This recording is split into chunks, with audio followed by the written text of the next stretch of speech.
The traveler's amnesia. When the world forgets you back, you stand in front of the temple. The sky is pale blue. The light brushes stone in a way that should feel sacred. You smile. You take a photo. And then you forget, not immediately, not all at once, but later, weeks, maybe months. You scroll through your camera roll, and there you are, smiling, posing, proof that you were there. But it feels like someone else's life, like watching a dream you didn't have. That eerie, empty sensation. It has a name. The traveler's amnesia. It's not clinical. You haven't lost your identity. You remember your name, your flight home, your friends, but the texture of the experience, the feeling, is gone. As if your brain hit skip instead of record. This isn't just jet lag or fatigue. It's a neurological phenomenon.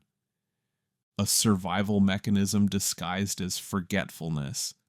Because your brain isn't a camera. It doesn't capture the world frame by frame. It builds memory through emotion, attention, and repetition. And travel, ironically, breaks all three. During those long-haul flights, those border crossings, that sensory flood of languages and signs and currency and food, your brain begins to triage. To survive, it filters for the essentials. The gate number, the hotel code, the exit signs.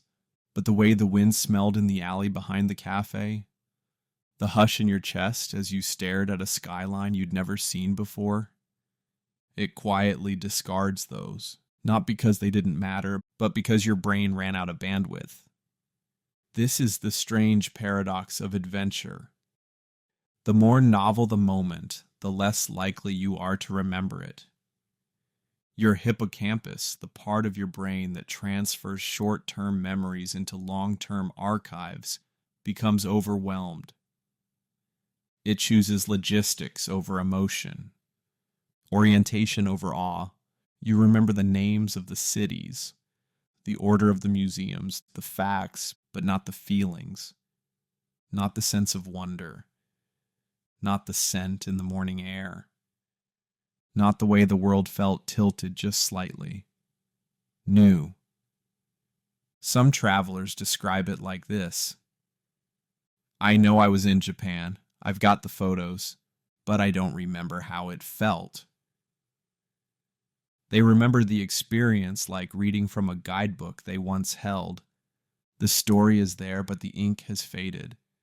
And it's not just the novelty. It's the dislocation. During travel, identity blurs. You're not home, but you're not truly there either. You exist in a liminal state, suspended between time zones, cultures, languages, rituals. Your sense of self drifts. You become an observer, not a participant. And when the self is ungrounded, memory becomes slippery. Sometimes the brain chooses not to remember. Not from trauma, but from overload. In a landscape where everything is different, nothing feels anchored, no pattern to highlight, no normal to compare against. And so the mind flattens it all into static, like a postcard with no caption, like a dream without dialogue. Even the most unforgettable trips, those once-in-a-lifetime moments, are vulnerable to this erosion. Why? Because those moments also ask the most of your cognition.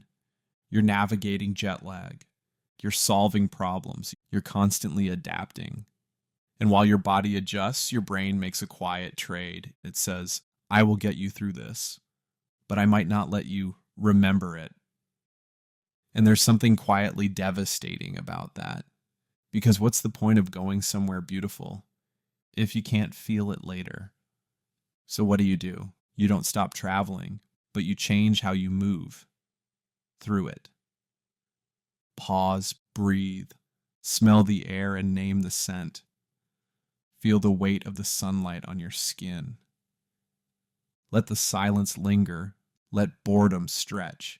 Give your brain space to record instead of constantly asking it to process.